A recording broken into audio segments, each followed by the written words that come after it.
Morning, youth ministers. Happy Wednesday to you. I hope that you all are doing well. We've had a couple of weeks with some breaks, and I wanted to catch you up to speed with a few things going on. So a couple of weeks ago, we did our kind of vision casting meeting where we got together and we kind of did some conversation and talked about what's working well for your small group, what's not working well. And a few things that I heard back is that we really want to have more small group time.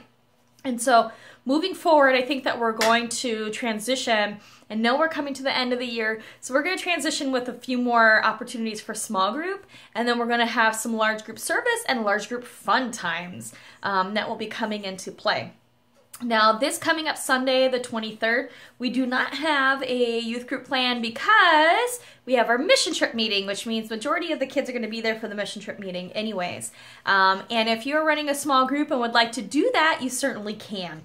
And so we went through an asset mapping, which means that we sat there and we looked at the assets of our congregation and our community, and then we looked at the problems of our community and some congregational, and we sat there and we said, what's going on? What has God given us in terms of gifts, and what has God given us in terms of situations that need to be fulfilled with these gifts?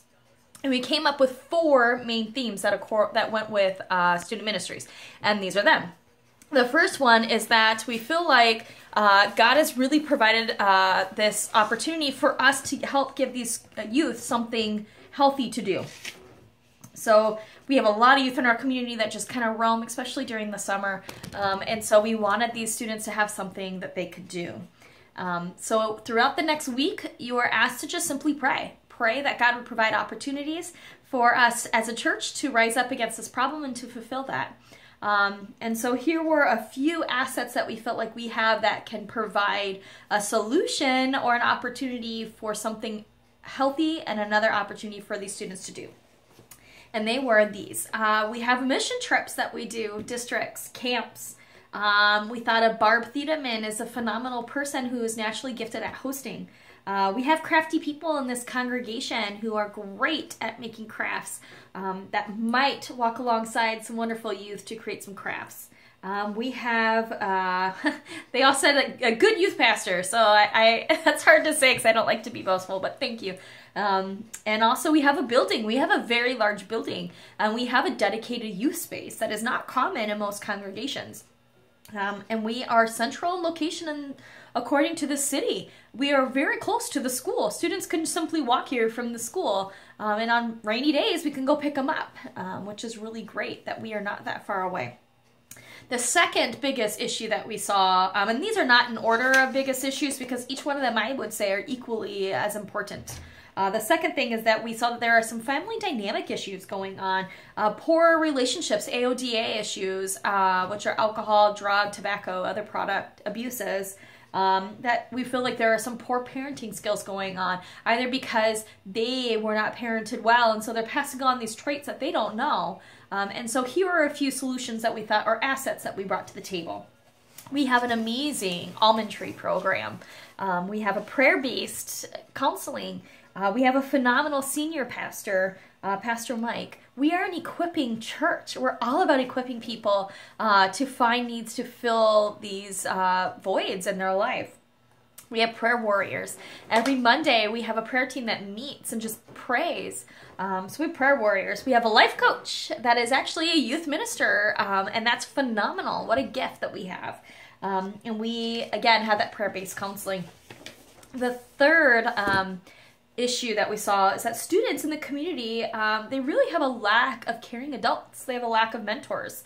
And a lot of them are just kind of free-for-all on their own. And so we find as a congregation, we have willing workers. We have people that are willing to step up and work. They just need to be guided and told how to. We have, again, phenomenal youth ministers, and they said youth pastor. Phenomenal adults that are just caring in this congregation and want to surround these youth with love and support. We have people who are willing to support student ministry, whether that's through finances, whether that's through offering them to come to their home or prayer. We have lots of people willing to support. We just had to put a plan into action. The fourth and final thing is that we found an issue is that at times our facility can be a little difficult to use. Sometimes we have many people using the space. Sometimes we have inconsistency in understanding how do we use it, how don't we use it. We have some locked space, some unlocked space. And so that is a situation that we need to address as a congregation and see how that looks. So youth ministers, I thank you for your time. For those who were able to come, for those who were not able to come, I hope that you can begin to think about too, maybe some assets that you see the congregation having in this community, and that you can see some issues and see how they might be able to correlate and pair up. And please be in prayer about each and every single one of these, and begin to ask God, how can we help? Ask God to bring His Holy Spirit and guide us and show us. You know, and this past week I've been dwelling in Psalm 145, and I've been doing this, actually I'll show you, I have the book right here. I've been doing this Bible study with a couple of ladies. It's backwards because I made video backwards, but it says, Just Rise Up, a call to make Jesus famous. And I've been doing this with Alana and Brooke, and I'm going to start it with 2 other high school girls, possibly 3. And I have a couple of them, as you can see, so I'm really excited that we got them. Sharon was able to purchase them for us, so that was very nice of her.